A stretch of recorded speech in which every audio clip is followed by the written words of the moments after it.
So welcome, panelists. Thanks for joining us this evening. I'm going to start with a question. Earlier on, one of the slides that I put up was around the UK government target. And this question really is focused on the reduction of carbon emissions, which, if you like, is a sort of headline grabber of the climate movement. And it's a very ambitious target, and it feels almost unachievable to a lot of people. But not focusing on that side of it, I'd really like to pose a question to each of you about, based on your context and your specialist areas, what you've seen that gives you some hope that we will be able to achieve the target. So I'm going to come to you first. Let me get another microphone. So your background is very much innovation, which is what you've been doing for over a decade now, because I know that Clean Growth UK has really supported a lot of companies to develop clean products and services and take them to market. But what's changed over the decade or so that you've been working in that field that gives you hope that we're moving towards achieving some of our targets? Yeah, thanks. So when we set up Green Growth Platform, which then led on to Clean Growth UK, we set it up back in 2014. And we started off with the vision of helping companies to access our amazing university expertise, which is right here. We've got 2,000 academics across lots of different disciplines, scientists and engineers, and they're the ones who don't say Yahoo in meetings. But they're very good, at data, at information, at finding the right solution when it comes to a problem that, many companies have really fantastic ideas for innovation, and we're looking at innovations to really help change the world, to help create those solutions. And as we move forward, every product, every service, every technology we use has to be low carbon, it has to be circular, it has to be sustainable. So how do we make that change? Well, we set up this network to help companies. Most SMEs, of course, don't have R&D departments, but we have amazing R&D departments within our universities across the whole of the UK. Let's connect and help those businesses to access that. So that's what we did. And I think what's changed for me is we had a whole load of businesses that piled in, joined the network, wanted to innovate with us. We created some amazing products and services with them. And that has been absolutely fantastic. But what we didn't see at the beginning of our journey was really that much interest from the wider business community. So we did try to put on a lot of sustainability business events, and we really struggled to get bums on seats. And what we've seen since, I think, 2019, a real watershed year for awareness. I think you probably agree. The awareness just suddenly really increased that year, with lots of things happening with Greta, with the stuff that David Attenborough was putting out. And then in the lead up this year to COP26, we saw another jump in that awareness, I think. And what we've started to see now is, we stopped doing sustainability business events because we weren't getting the people. And then we started to have lots of companies coming and saying, how do I do this? How do I understand my carbon footprint? How do I set my net zero plan?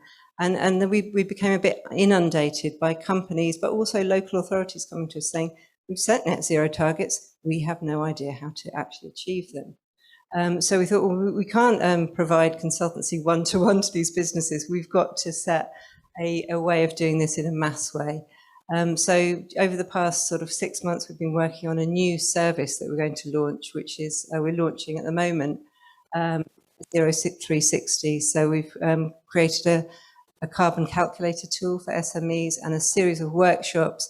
You can come along and understand your carbon footprint, all the bits, the components that make it for your business, and then set your net zero plan. We've all got to do this, and we've got to do it really quickly. So sign up downstairs. We've got our team, Clean Growth UK banner. You can sign up on our website and just do it, get involved. That's fantastic, Zoe. Thank you so much. It's great to hear that you're starting out by pioneering. It's now becoming a mainstream topic, and so great to see that transition that you've experienced. And thanks for sharing your thoughts on that. So Ben, over to you next. So I know you've already done a lot at GoCardless, haven't you, to sort of tackle your own carbon footprint and accelerate towards net zero. How in the tech community have you seen things begin to change in your sort of network and the understanding of what companies need to do? It's a great question. Thanks, Sam. And it's lovely to be here, by the way, and nice to see real humans face to face. And Chris, what a speech, by the way. That was absolutely fantastic. I think one of the things I think that on the initial point of what gives me hope is actually events such as this and some of the progress I've seen within the tech community. So I guess for context, I work for GoCardless. Some of you might have heard of us.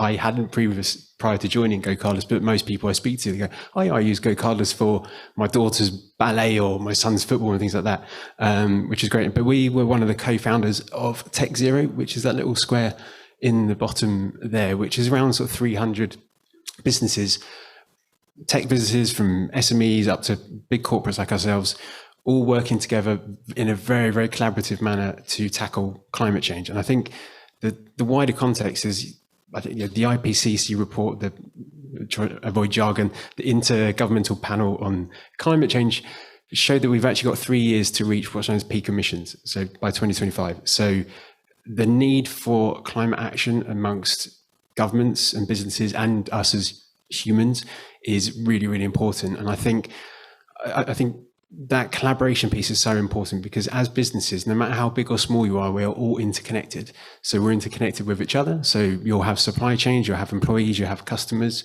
and we're all reliant upon each other for both economic reasons, but also environmental. And going to your point on nature, Chris, we're all interconnected with nature as well. So that idea of reducing your impact as quickly as you can, bear in mind we've got 3 years to do that, but then also going beyond that and look to how you can use your business to create a positive change. So whether that's for environment, whether that's climate, biodiversity, communities, the economy is really, really important. And I think that collaboration piece that we've seen so far within Tech Zero is great. We have weekly meetings. We have a WhatsApp group that never goes quiet. If someone wants to say, hey, has anyone been working on a sustainable travel policy, for example, which was yesterday's topic, then someone else will go, yeah, I've got that, you can have that. And for me, one of the sort of hashtags that we talk about a lot is the idea of democratizing sustainability, because a lot of companies don't have the funds and resources to go and do sustainability full time. A lot of people don't have the luxury to have a head of sustainability. For example, I think 90% of SMEs don't even measure their emissions. So it's how can you help those businesses do that? And I think that spirit of collaboration is really, really vital, and making, I guess, tools and resources open source, like you mentioned, so that everyone could do this, because it's really important that we all do it as quickly as possible. Great. I'm really glad you started talking about collaboration, because I think there's a room full of collaborators that we could get talking a bit more after we finish the session at the bar. A lovely point that a good friend of mine, Laura Gelder Robertson, said to me last year was that we're calling this the Race to Zero. In fact, that's the title of our event tonight, but it's a race that we either all win or all lose. And we only win it when the last person crosses the line. So this idea of fostering open source behaviours, collaboration, sharing information, I've noticed it since the company that I run has become a B Corp. There's a brilliant spirit of collaboration in that community as well, where you do literally ask for something, then it's just given to you. There's no competition, there's no IP talk. It's just, yeah, here you go, why don't you just have this? And it's really going to help us speed up in what we're doing. So thanks for raising that, Ben. I really appreciate it. So on to you, James, next. So I'm really interested to hear your perspective. Many of the companies represented in the room will have gone for investment at some point, from startup right through to scaling. And obviously your background as both an entrepreneur, but now as an angel investor is really, really key to this. So I wonder if you would mind just talking a little bit about what changes you've felt and seen, and the hope it gives you around how investment decisions are being made, both in the syndicate you're part of, but also in businesses that aren't necessarily sustainability in nature, but that they may require more sustainability as part of their investment proposal.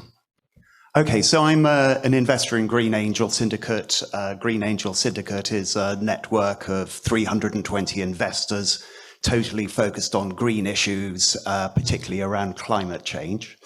Talking about the way in which we make investment decisions, there's a whole lot of things that go into a decision. But particularly for us, it's obviously around green issues, around climate change, around biodiversity, around plastics in particular, a whole range of different green issues there. Secondly, what is it we're looking for? Intellectual property is a really strong and important area in what we're looking for. Are there good patents? Is there sort of well-developed software? Is there some? And the key point behind that is, if the business starts really motoring, really getting going, what is it that stops the whole world piling in and eating your lunch? And IP is a really key part of that.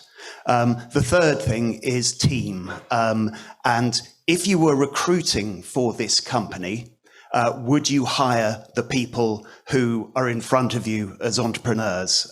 You've got to have a really strong CTO, someone who knows the tech or the business of the business inside out. But you've also got to have someone who really knows the industry inside out, because we can all have wrong ideas about industry and what's going on, and nothing beats someone who just knows, who's been in it for a long time and really knows what's going on. You were asking more general question about the sort of metrics of businesses and how things have evolved. I'm not an expert in ESG, but ESG, environment, social governance, has been a colossal trend over the last 5 years in financial markets, in public business, public companies. And where that's, so very many private investors in our pensions, but also in business angels, whatever, just simply will not invest in companies that don't meet ESG standards. And it's not just public companies, because those public companies will be supplied by smaller private companies. And again, those companies have to meet those same ESG standards. And it's a huge, very positive, it's not a perfect thing. Everybody can find fault with how it's done, but it's a huge positive force, and it's something that can be built on in the future, and we all need to be part of it. Great, James. Thanks. We really appreciate your point of view on that. And I think I'm going to pick up on a point actually that you just mentioned there, which is about supply chain, because it's come up a few times, and actually for everyone in the room, supply chain is relevant. So just from my perspective and my understanding of this, when you calculate your carbon footprint, you measure it across 3 scopes, and scopes 1 and 2 are more directly related to your business operations, but scope 3 is almost entirely calculated and is often the biggest part of your carbon footprint by looking at your supply chain and looking at all the businesses that you partner with in delivery of your goods or service. That counts for your carbon footprint. So I might come back to you quickly first, Ben, on that, because I know you've got quite a bit of knowledge in this. With all of the businesses that you're either winning contracts with or that are in your own supply chain, how are you actually considering sort of carbon measurement and understanding of, if you started working with a new supplier, what that would do to your carbon footprint? And equally, if you start supplying another business, are they asking you about your carbon footprint before they make a decision to work with you? Yes, and yes. The short answer, I think, so for context, our emissions footprint, without going into a lengthy discussion on the greenhouse gas protocol, so the scope 1 and 2 element that you mentioned, that's your direct emission. So I'm assuming the majority of the businesses in the room are probably tech businesses, so we're not going to have steel manufacturers, aviation companies, that sort of thing. So that scope 3 is massive for tech businesses. So for us in 2019, it was about 99.96%. That's now 99.999 recurring percent. So that's huge. And the biggest part of that is our supply chain, so our purchase goods and services. And I guess a lot of people kind of don't quite see how that has an impact on your own company's emissions. But whenever you buy a can of beer, or you use a cloud server provider, for example, or even your customers might be using your website, that all uses energy, which then generates emissions. Also part of that scope 3, that indirect, some of the big ones for us are things like home working emissions, travel, commuting, how our customers use our platform as well. It's a really important part of that, because that's how do we engage with our customers as well. But in terms of our own supply chain, the measurement of that was initially based on a very sort of rough spend-based criteria. So we take our financial accounts. We can then put that into accounting codes. It's not very exciting, I'm afraid, but and then you can measure it from that, and that's a really good initial step. What we're now doing is going by our top 100 suppliers and directly engaging with them, but again in a very collaborative sense. So I have seen other ways of doing this. I had a request come through that we use a certain measurement accreditation. I'm trying to phrase this correctly, but then we had to pay for that service. So we had to pay a few £1,000s for the privilege of giving someone this data, which for me, in the spirit of democratizing sustainability, is not very fair if you're going to SMEs to ask. I think that spirit of collaboration is really important. Our supply chain is a mixture of big financial providers, cloud providers like Google and Salesforce and Looker and Slack, which I'm sure many of you use, but we've got a lot of SMEs in there as well. So it's how do we work with them to work towards our targets? So we run workshops with them, we help them with their measurements, that sort of thing. We help them build their own reduction strategies as well. And then on the customer side, we are absolutely starting to see requests from our customers as well. So we make up part of their supply chains. We've got nearly 80,000 customers globally. So we are part of a lot of supply chains. So people are asking us, what are you doing? How are you communicating your emissions and things like that? So it's really important that upstream and downstream to your customer and supply chain engagement. Yeah, great to hear. And I know I've also got experience of receiving an RFP and needing to populate. I just thought I might open that question out to the room just to get a gauge in terms of the companies here that might be providers of goods or services to larger businesses. How many of you have received a request for a proposal or similar document where you've been invited to pitch for a piece of work where it's asked a question on sustainability or carbon footprinting? Just perhaps a quick raise of hands just so we can see. Okay, so it's not that many. So it's not, probably less than half the room. It's really interesting to hear that, because I know for a fact that government contracts and particularly local authority contracts increasingly are now including that. And in fact, I had experience last week of replying to a fashion retailer's request, and I had to detail not just our approach to sustainability, but document our carbon footprint and what we were doing about it. And this is really key. This is going to be a transformational moment when this starts to become how business is done. Because if you don't know your carbon footprint and you haven't got a plan for what you're doing with it, you can't provide the data that these companies that do large tender processes need to identify what you're going to do for their scope 3 emissions, which is a big part. Hope everyone's following this. I know we're getting a little bit technical here.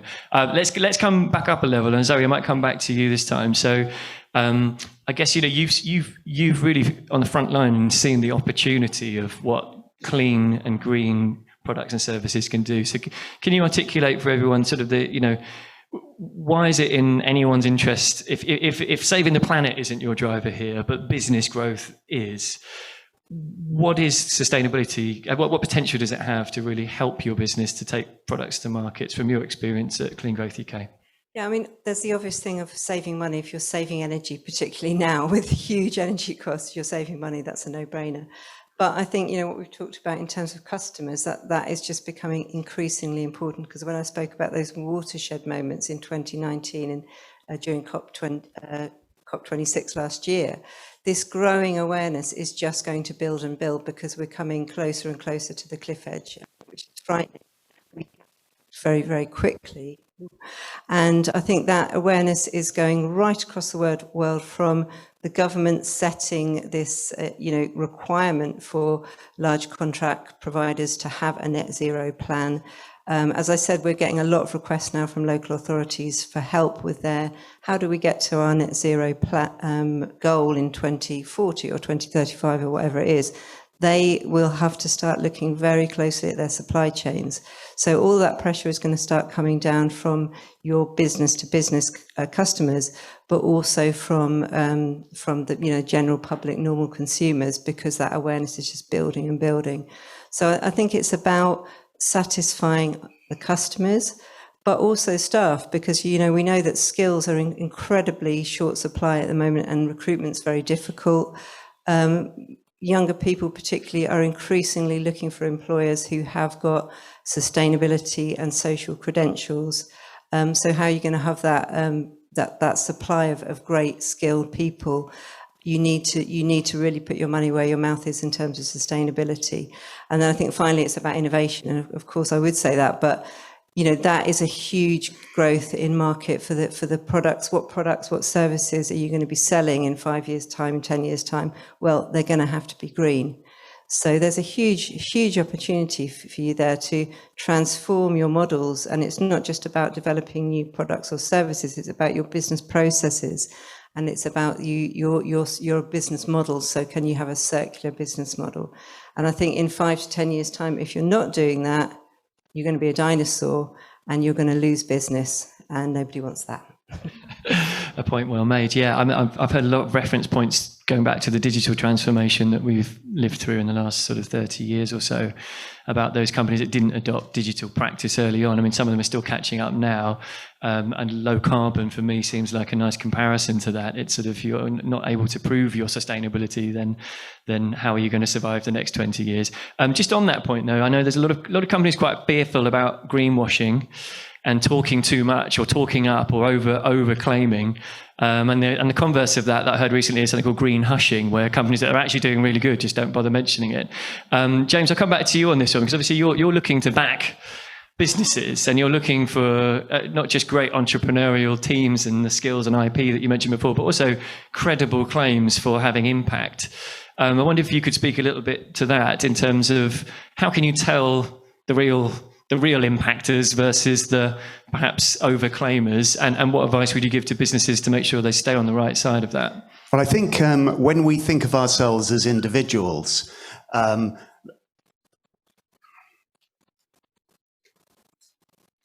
excuse me. I think from the point of view of greenwashing, as individuals, we all are perhaps very strong in some areas of our work towards net zero, and in other areas there's perhaps a long way that we need to go. So none of us are perfect. All of us are trying. We just need to bear that in mind. And as it is for us as individuals, it's also for companies. I don't know about you, but for myself, when I see a company greenwashing, making ridiculous environmental claims, it makes me feel quite cross and quite angry. Maybe I'm a bit extreme in feeling that, maybe I'm not. But what's certain is that if people are doing it, that's a lot of brand damage that can happen. So I think we need to be honest as business people, and we need just to say how it is, not go too far, not try to make ourselves look good, just realize we are where we are, and as long as we're working towards where we want to go, that's great. I quit a job at the Eden Project. I walked away from a £38,000 a year job as sustainability director because they wouldn't publish their sustainability criteria. The finance director, I worked really hard on it, and the finance director said, we can't publish that, we're not perfect. And I said, that's the whole point. None of us are perfect.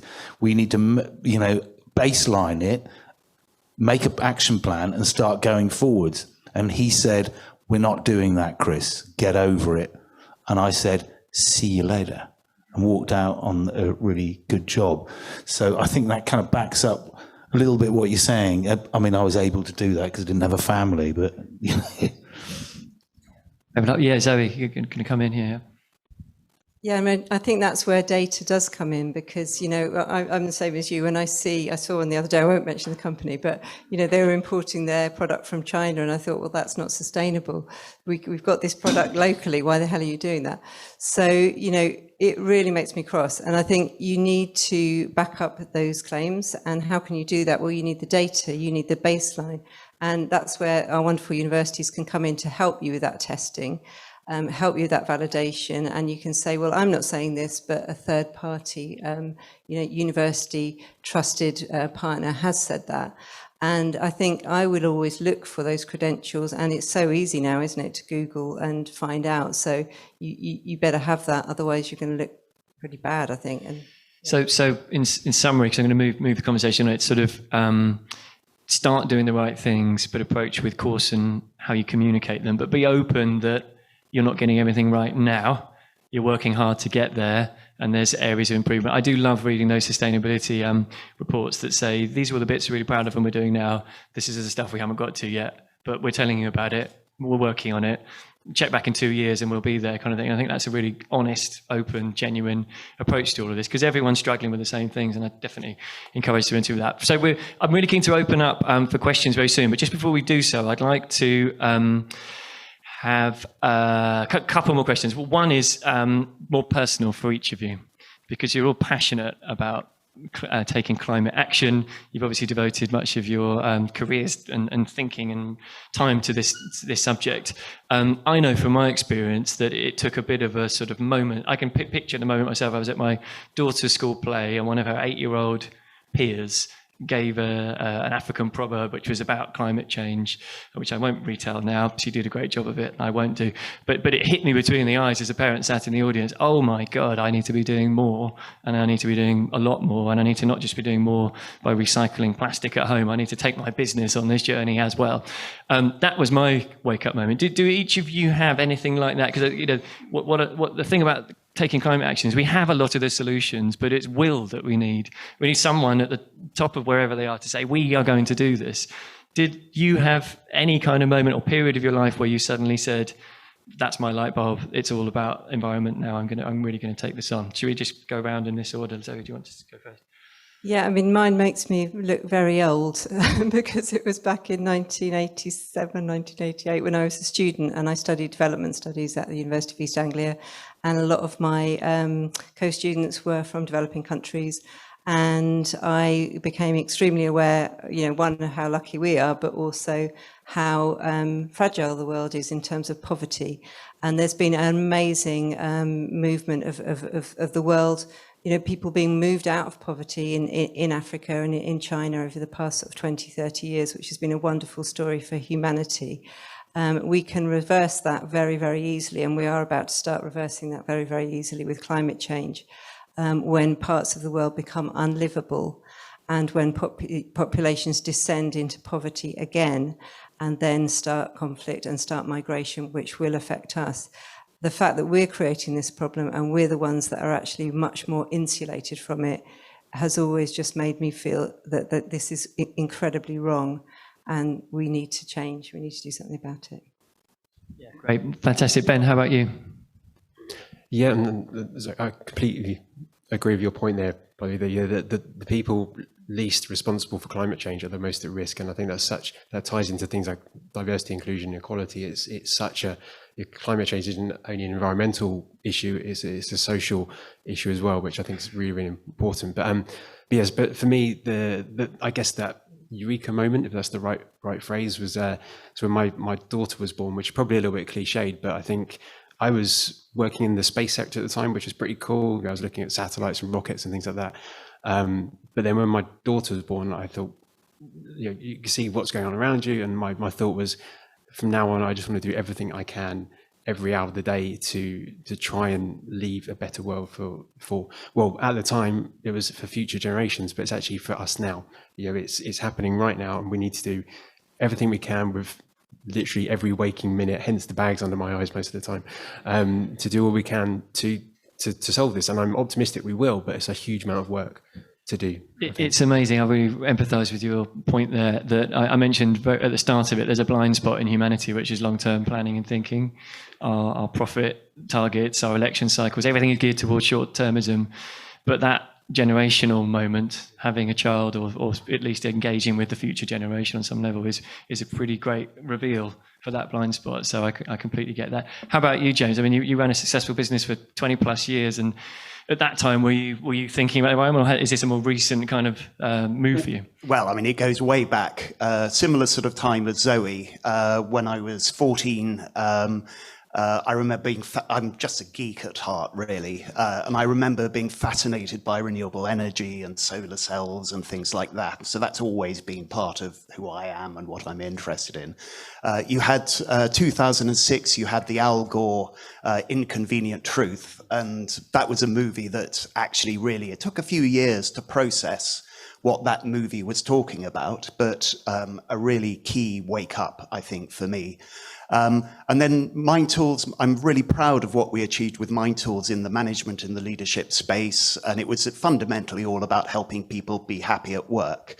But coming out of that in March 2019, having the opportunity to think, well, fantastic, built an amazing business. What do I do now? It was something that's been part of me, as I say, forever, and just being able to go back into the green space and start learning about the investment, looking at the companies, seeing what value I could add to them. How can we help these amazing startups do what they're doing and make such a change to the world? So it's sort of three different things. Yeah, brilliant, at all different stages, and it's great you've got that opportunity now to be investing in the technologies of the future. So Chris, just coming to you finally, I mean, we've heard a lot about what woke you up. It was watching poo all around you in the sea by the sound of it, but was there any other pearls of or moments you can recall, like an absolute flash that say that spurred me on even more? I think it's when you ask the people who you look up to and respect, what are they doing about it? And they say nothing because there isn't a problem. And I think hopefully we're kind of moving through that politically at the moment. There's still a way to go. But so, yeah, we have the panty liner in the face coming up after a wave. But again, saying to people, what are you doing? And them just going, no, go. At which point you realise that the only people who are going to do it are yourselves. And it's like us. We can't wait for the powers that be to sort this out for us. They'll move because we're moving ahead of them. And the government move when the water companies change. So the two water companies pioneered and moved before the legislation required. And that's what you're trying to do. And you're trying to do. And with the companies and the tech and the backup is to give people like you that leadership and that ability to go forward. And then for sure the politicians will go, oh, brilliant, look at what we made happen. But it'll be individuals and people with passion that make that change happen. And never underestimate the power of collective action, right? No, Small groups of people can make pretty big things happen, like you proved. Absolutely the collaboration and this thing that, as you said, we've all got to get over that line. We have to all do this. And the thing...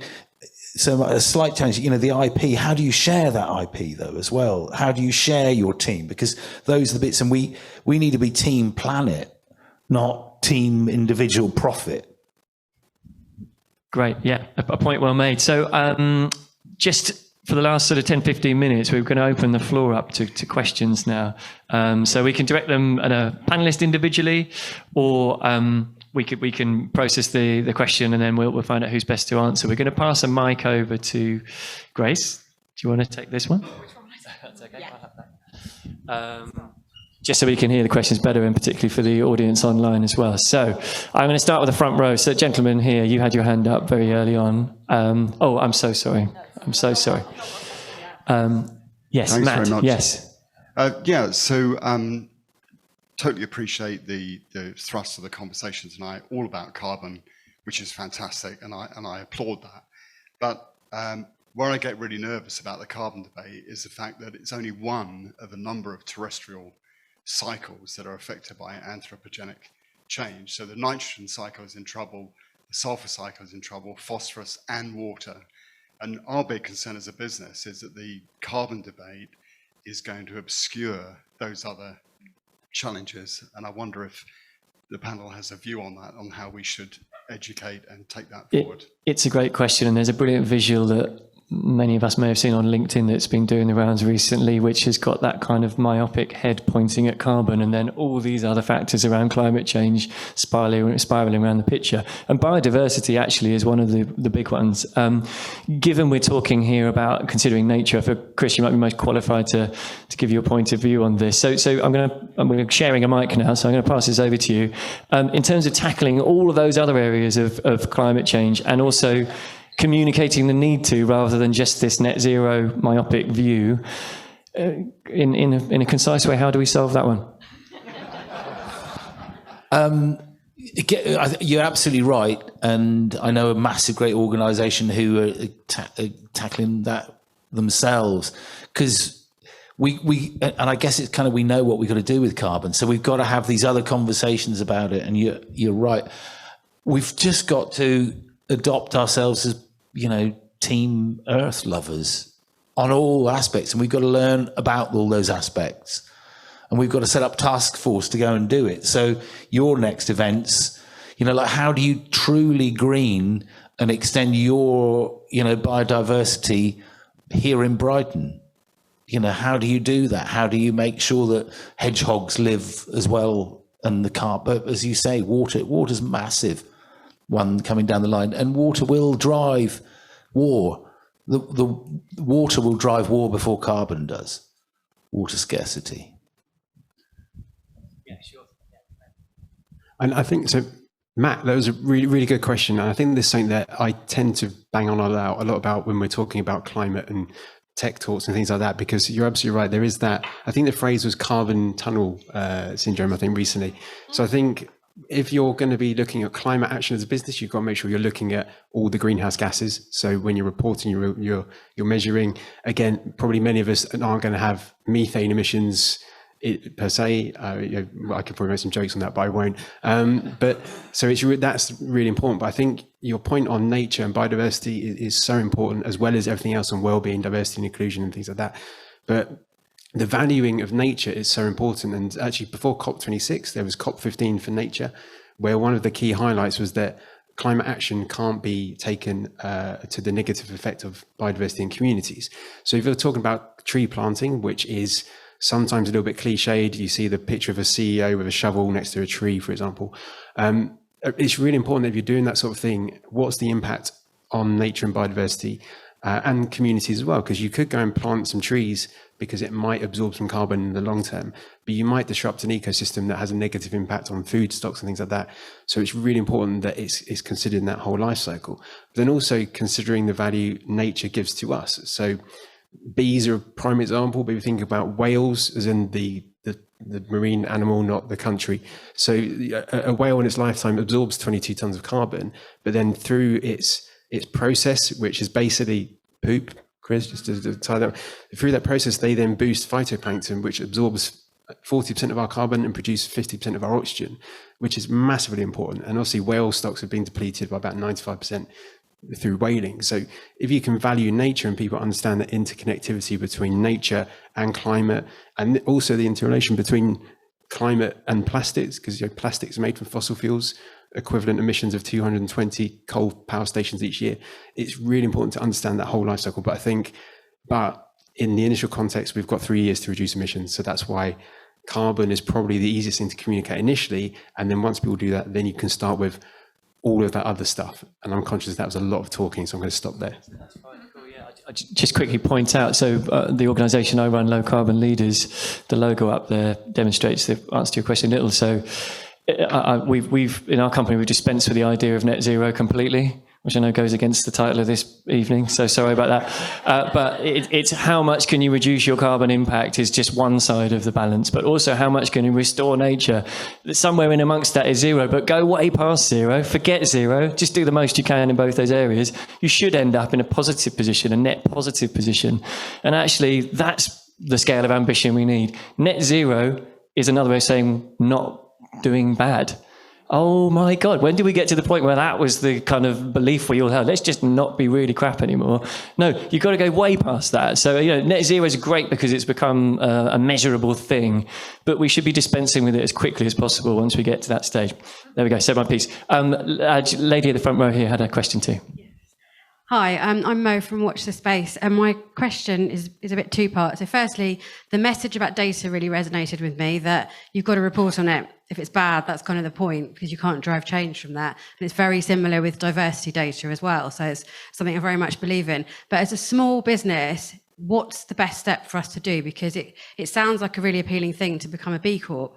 We'd really like to do that, but it feels quite daunting. So what help is there for small businesses? Or is it that small businesses need to work together? Or could there be more partnerships with larger companies to actually get there? Because it feels like a big task. You've brilliantly answered most of your question in those last three statements, but I might pass over to Zoe because you could talk a bit more about Net Zero 360, which is actually a local service you could come to tomorrow and find out more. First thing you can do is go downstairs and sign up. Net Zero 360 from Clean Growth UK. So it's basically a very simple carbon calculator, but it does address greenhouse gas protocol. So it's the other stuff as well. And water. If you use less water, you use less carbon. It is all linked. But, I think as a small business, you've got very, very little time. So the way we've designed Net Zero 360 is a series of 3 workshops where we get you together, we talk you through, what's it all about? How do you measure your carbon footprint? Scopes 1, 2, and 3. How do you set your net zero plan? And we're going to set a peer-to-peer group. If you guys join now, you're going to be the pioneers of this service, and we're going to have peer-to-peer going on between you. And we want to evolve the service as it goes. There are loads of carbon calculators out there, but what we've tried to do is design one that's super user-friendly for SMEs, addresses scope 1, 2, and 3, but also has this wraparound support through the workshops and through the link into our university bods and our innovation services. So, yeah, sign up to that. And what else can you do? How long we got? I guess so. From a tech zero perspective, I would say, if you're a tech company interested in taking climate action and want to do it in a very collaborative sense, then sign up to Tech Zero. You just have to sign up. I assume it's free. There's no cost, and it's just a very collaborative group. From a GoCardless perspective, something that we're really trying to do with our suppliers and our customers, and actually a lot of the time people who randomly message me on LinkedIn and say, what do I do? And I end up spending a lot of my time doing Zoom calls helping other companies.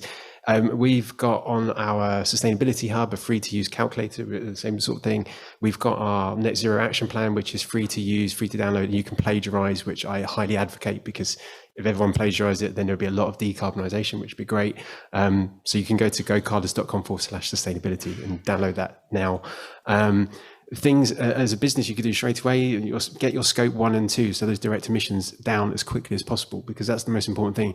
If everyone's direct emissions were 0, there would be no scope 3. So that's really, really important. So change your renewable energy provider. If you're using a building that uses gas, tell your landlord, I don't want gas anymore in the building. I want to go to renewable energy heat pumps, for example, things like that. On your scope 3 emissions, actually probably before that, measure your emissions so you know what to tackle. But probably some of the big things for tech businesses will be your cloud providers, it will be your website. There's a great tool called website.carbon or website carbon, I think, which will give you the environmental impact of your website. So you can design that for sustainability and inclusivity and things. Work with your customers on their energy use, work on with your employees on commuting, home working. We're giving our employees radiators for homes so they don't use gas boilers, for example. So there's loads of things you can do. And I'm, again, also conscious I've just gone on a lot, so I'm going to stop. Sorry, can I just say very quickly, if you need money to do this stuff, we've got grants, and also Brighton Energy Co-op have got grants for solar panels. Just come to us and we can let you know. You can get £10,000, £25,000 towards renewables and energy efficiency for your business. Wow, that might have been the most valuable 3 minutes of the whole evening. There's help, everybody, and it's sat on our sofa tonight. So to catch up with these guys after we finish the event, if you want a bit more information about that. Grace, I'm going to do a quick time check with you. There may be a couple more questions, or how are we doing? We're on 10 to 9. And would you like us to continue? Because I think if there's still a couple of questions, let's have a couple more. So we've got time for a couple more questions if there are questions from the floor. Yes, at the back. I can only see a watch on a wrist. Yes, gentleman at the back. Grace is coming with a mic. Gentleman at the back. I'm on my way. Hi, it's a question really for James. When you're looking to invest in companies, is there anywhere that you go to, like maybe B Corp or whatever, that is a trustworthy source of, yes, I can, this isn't a greenwashing. I can see this company, how green this company is, what their sustainability ethics are. We tend to do it in-house. There's a permanent staff on the syndicate, and part of the work that they do is to evaluate, is this a genuine offer, a genuine project, or is someone trying to pull the wool over our eyes? Now, I'm afraid I can't tell you how they go about full life cycle analysis of such and such a project. I just accept that that's been done. Can I just ping in? So the B Corp tool, if nobody's ever used it, is you can kind of do it in a day. If you go like the clappers, there's 200 questions, and the way that the program works will be very different for a food manufacturer to a clothing company or to a tech company, the way that there'll be 200 questions, but they'll be very different.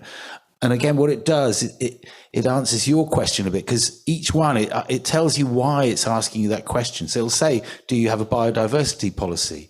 And it'll then gives you examples of what other people are doing. So it's a great, great tool. And even if you don't go down the line of pursuing it, just the very fact of opening that door opens up all of those questions. And again, you know, like on biodiversity, go and talk to the Wildlife Trust, because they'll tell you where you can plant a tree and can you have a beehive and all those kind of, you know, there's lots of people, and it's how we help each other. And some of it in simple terms. And again, little tiny one, but back to your question, start, because the moment you actually start, in a year's time, you'll be going, well, I've done quite a bit. And that's the kind of key, I think.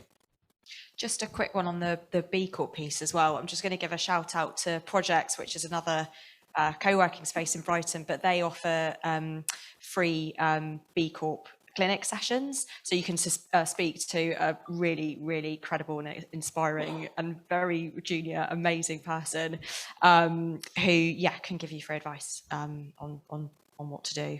So a good place to start, and a bit of free resource as well. Really passionate hands up there at the back. Hi, I'm Mila. I'm from Projects. Thanks, Grace. Timely. I wanted to say that, and also we're expanding the drop-in clinic, which is one-on-one, to more of a group session, because I completely agree. So, Chris, you really do go like the clappers. It took us 3 months to do our B Corp. We're a tiny little SME with like 6 of us. I wasn't meaning you guess it. I mean, you go through the questionnaire. Oh, yeah, it took us about 3 months. So we're doing meetups where we can, because once you have done it, then it does become really simple. And we found that it would have been really helpful to have gotten some advice from other SMEs that had done it along the way. So that's what we're trying to do. So please come along. Add more B Corp fuel to the fire. So myself and Abdi, who sat here, are also starting a B Corp community here in Brighton as part of a Be Local movement. So watch this space. There's going to be a lot more opportunity to speak to other B Corps whenever you like. I'm also going to name, help is at hand. Beck, who's sat in the second row here, has provided a tool to check the carbon footprint of websites. So it would be amiss for me not to give her the microphone and just let you know about that, because especially in the tech community, it's quite a useful tool for digital footprinting. Yeah. Thank you.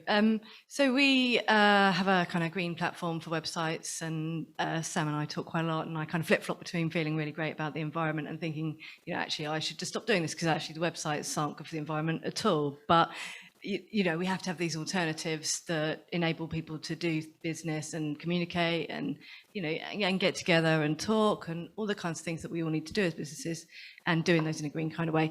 So we have a website eco-checker, which tell you if you've got green hosting, and it's at create.net/eco-checker. And then just to touch on your point, Vanita and Tom from Whole Grain Digital, they have another tool which is called websitecarbon.com. And that is more of a checker, because it will give you a kind of idea about how much carbon your website's actually emitting. And this is one of the things that I talk about quite a lot, which people don't realize, is how much carbon and we're actually emitting when we're storing stuff in the clouds and keeping all this old data we don't need, and putting loads of images and videos and things on social media all the time that are going to live there forever. Yeah, and the stat that I heard last year, which is painful for anyone in the tech community, is that the carbon footprint of the digital industry has surpassed aviation now. That's how much streaming we're doing. That's how much content we're consuming and data we're housing. So you're not off the hook just because you don't run an airline. We might be micro individually, but collectively we've got a big job to do. Yeah, we surpassed in 2018, actually. In 2018? Yeah. Well, there we go. We've made it. It's growing exponentially. Even worse. Yeah, great. Okay, so I'm going to try and... Yeah, one more. Sorry, Grace. No, I was going to draw things to a close. We're just about to approach 9 o'clock. I'm getting thirsty for a drink. Imagine others might want to stretch their legs, and we actually want to make time to have an hour to talk amongst each other, because that's where conversations happen, connections happen, and we become Team Planet Earth, as Chris brilliantly points it out. But just before we close things, I'm going to give the panel an opportunity to give one piece of advice to every person here. It could be about their lives, it could be an individual piece of advice, or it could be a business piece of advice. What is the one thing they should do when they walk out of tonight with their heads buzzing, wanting to make an impact and make the world better? But what should be the first thing they do? Everyone thought of something? Zoe, come to you first. I think just decide to make it the priority for your business. For a long time, you've made the priority making money perhaps, or making whatever you sell. Make the priority transforming your business to be a truly green business.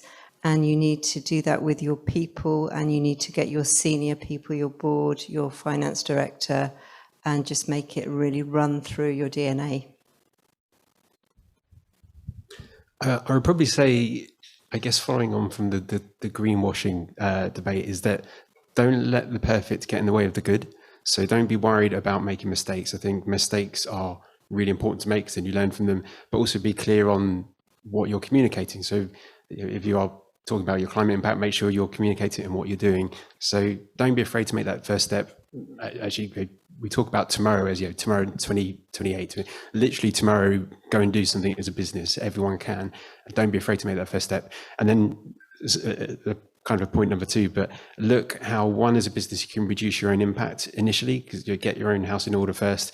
And then beyond that, look how you create positive change, whether that's for climate, biodiversity, or communities, because every business can. We're a payment provider, but there's a huge amount of good we can do working with our 70,000 customers, or using the $30 billion we move each year for good. So every company can make a positive impact, but it's probably important you get the reducing the bad and doing lots of the good, if that's the right way of putting it, if that makes sense.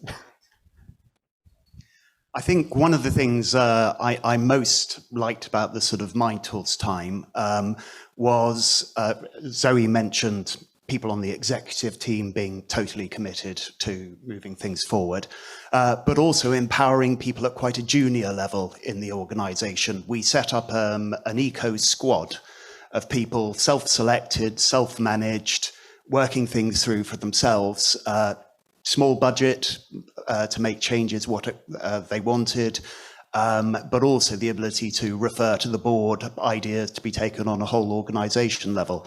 And not only did you get the whole power of the organisation, of people thinking about, what goes on the really small scale, how do we turn that into sort of how do we make these small scale changes?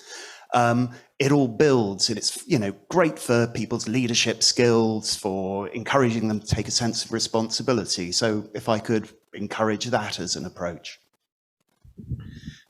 Commit. Like when you paddle for a wave in surfing, if you don't commit to it, you either kind of get pitched over with a lip and drilled into the bottom, or you miss the ride of your life. And this has to be the ride of all of our lives, and it's going to be good. And that's the thing, is commit and go, yahoo, here we bloody well go. And we're going to show everybody. So they walk out of here and just do that and get in there and fire everybody up and be the best. We will do this. That's what we got to do. There's no choice. Fantastic, Chris. Yeah, what a great point probably to leave our panel session on. Yahoo, let's be the best. You can't really get more impactful than that. And just one point of reflection. So I'm MD of Propellernet, an agency in Brighton, and we committed and we didn't know what we were doing. I didn't even understand net zero or carbon reduction, but we heard about tree planting, and we walked into the office one day and we said we're going to plant 1 million trees. And that vision and energy created a whole raft of things, which ended up with us becoming B Corp. It then ended up with us co-founding the Million Tree Pledge with Beck. Now 46 companies all planting 1 million trees, mostly mangroves in Madagascar, so like Eden reforestation projects who Ecosio and others work with. Anyone here is welcome to join that pledge, because I think that level of ambition is what's required now. It's not let's just get to net zero and do a little bit here and a little bit there. It's no, let's do something outrageous and radical and ambitious and exciting, and that tends to galvanize people around you. So on that note, we're going to say a huge thank you to everyone from this evening. Our distinguished panel, if you could give a round of applause to them, please.